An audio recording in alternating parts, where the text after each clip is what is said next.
How's everybody doing tonight? I'd like to welcome to the stage the lyrically acclaimed. Ha. I like this young man because when he came out with the phrase, he went from ashy to classy. I like that. So everybody in the house, give a warm round of applause for. Hello, I'm Benny Marcelli, the informal persona of the King of Solomon. I am also the narrator, author, and publisher of The Golden Law. The Golden Law is intended to be an online community that allows people to share how they have created true change, not only within themselves, but within their community and just in society in general. My intentions on conveying this message in the manner that I'm doing is to be part motivational speaker, spiritual advisor, diversity consultant. You know, I try to mix all of that into one. First, I want to give you a little bit about me. I was born in an urban environment. I've been around what people would consider to be the underbelly of society my whole life. When I was born, you know, with my mother and my father, to my grandmother's house, and it was right downtown in the central business district. And all around us, it was drugs, prostitutes, pimps, clubs, alcohol, everything, you know, just that sector of society, you know. But as I got older, I've also been in a lot of formal settings also. I want to stress a point. I believe in us as Americans. I believe in us as humans, you know, and we all have more in common than we do differences. You know, it's just on us to bring our things in common out. We as people are the ones who create the real change.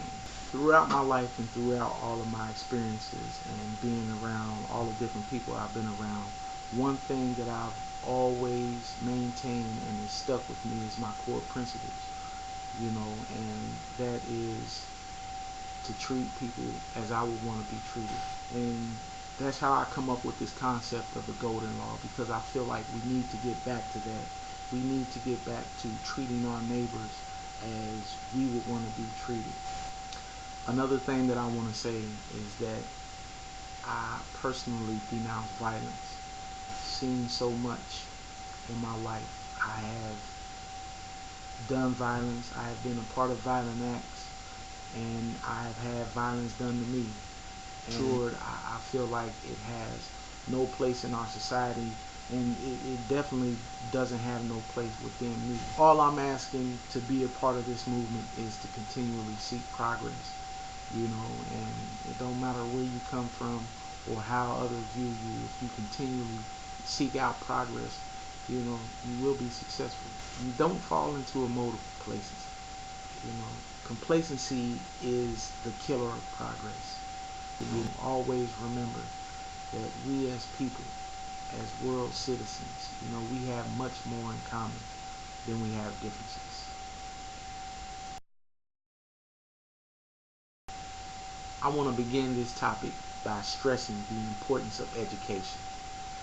Personally, I will be the #1 advocate for a quality education because education is the only way to increase your chances of success. You know, if that's what you're striving for and that's what you seek in life, is success, and that's what I seek is success. Education is by far the #1 way that you can increase your chances of being successful. Start by setting clear goals for yourself.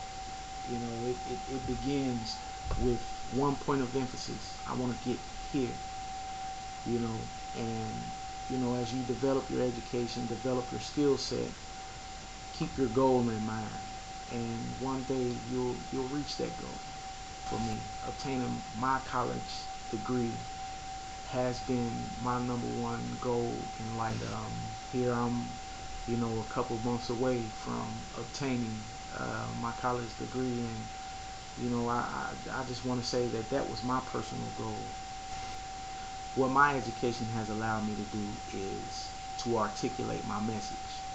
You know, anyone that knows me know that, I treat people with dignity, honor, and respect. One thing that I prayed on every night was I asked God for wisdom, knowledge, strength, and courage. This is the term of the day, and that term is private label brand. What I seek to do in life is develop my own private label brand. I intend to develop, market, and sell my thoughts and ideas myself. Also, what education has allowed me to do is lay the foundation for success. As my education developed, then it gave me the confidence to believe in who I am and what I'm doing and how I'm articulating my message. If I give out a good message and give out something that's received, I may not be getting compensated or paid for it right now. One day, I will get compensated handsomely for it. But I'm just going to stick to working hard, stick to grinding out my message, and stick to my beliefs. Last and not least, what you have to do is believe. If you don't believe in anything, believe in yourself. I believe in my message, and I believe in my ability to deliver my message. First, I believe in my creator, and second, I believe in the confidence that my creator has instilled in me to deliver his message, because to me that's where the message comes from, treating people as you would want to be treated. That somehow we just lost it. What I want to do is to reinstill that into all people, and I feel like it's just being lost within our society now. So it's on us as people to go ahead and reinstate it. If we want true change, we have to start with ourselves, and I'm starting with myself. I can share that change and that message with the rest of the world, and I just hope that everyone's receptive to it. Politics. This is a topic that I love. I want to start off by saying politicians, they don't have your best interest at heart, because if they did, this Congress now would have passed at least one budget over the last 4 years. They don't care about the people, and they don't treat us as they would want to be treated. Why are they doing this? To protect people who have made off like bandits through the course of the recession, while the people of this country have struggled just to keep a roof over our head. The people have suffered enough during the course of this recession. When you get paid, the government takes Medicare, Social Security, and federal income tax out of your paycheck off the top.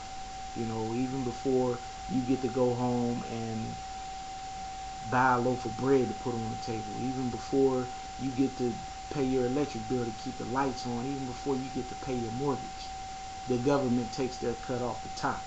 People that get paid week to week, they don't have the luxury of looking for loopholes from December the 1st through April the 15th when it's time to pay your taxes to hide their money.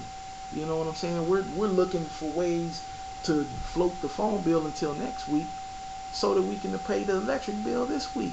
I want to give you my idea on how I feel that we can get a budget passed. You take all of the Congress, the 100 senators, and the President of the United States, put them in the House chamber. That is the room President Obama gave his big, elaborate State of the Union speech. I go ahead and lock them in that room. I wouldn't give them no food, no water, no bathroom breaks. You get no cell phones, no contact with the outside world whatsoever. I'm out, knock on the door.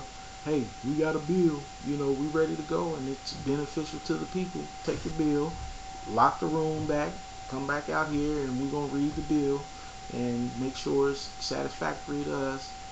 And, then we'll let you guys come out, because you guys have just been getting basically what I feel like a free pass over the last few years, while the people have suffered. One thing that I agree with President Obama on is that we have to invest in our future. I'm investing in my future by going to school and obtaining a college degree. I look at my education as acquired knowledge that I've attained, a special skill set, and I look to get compensated for it. Not only does it help me, but it also helps the government, because one thing that I'm going to do that they're going to appreciate is move up in a higher tax bracket. I don't believe that there should be any cuts to education whatsoever in any education program. If we don't invest in educating our people, it keeps us as Americans with an unskilled workforce. You know, it takes money to make money, you know, so right now isn't the time for us to be cutting certain programs, especially education. And this is a message to Republicans. Hold on, let me get my Marco Rubio on. Okay, now if you're asking us as the people to accept cuts in Medicare and Social Security and other entitlement programs that benefit us as the people, then it's only fair to ask the people who haven't really been affected by the recession, you know, to kick in a little bit more. They have to pay a little bit more also. You know, if we're asked to make sacrifices throughout our everyday life, then why shouldn't they have to make sacrifices? We have been through enough since 2008 over the course of, you know, this great recession, as they call it. It's not a recession.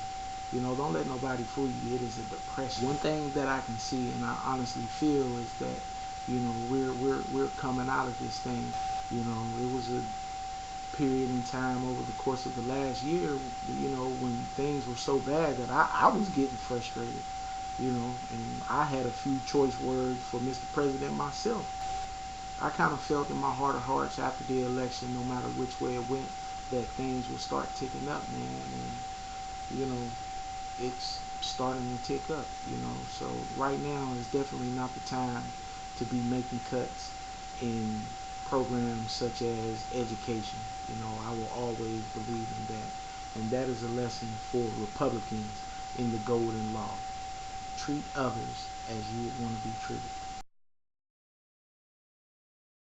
I want to end this segment by sending a special shout out to two of my little homies, two of my little cousins. You know, my little cousin Jay Frizzle, you know, my little cousin C Thugger, man. You know, these are two gentlemen that I know are truly making positive changes in their life, you know, and they are truly on their path to success by enacting those changes in their life, you know, and one thing they stick with, you know, is that golden law. You know, they have the same concept as me, whether they know it or not. You know, one thing they do is to treat others as they would want to be treated. I also want to spend a special shout out to the KC Colts and my homie Jason Crowder and you know, all the coaches and stuff. They won the national championship for Major League Football, man. So, you know, y'all keep doing what y'all doing up there, homie, man, and, you know, keep instilling in them children, man, the little homies that, you know, they can be whatever they want to be. It don't matter if it's through football, or it don't matter if, you know, they want to be a doctor. You know, I'm Benny Marcelli, and that's it for this segment of the Golden Law. Peace, and I'm out. Sky's the limit and you know that you keep on, just keep on pressing on. Sky is the limit and you know that you can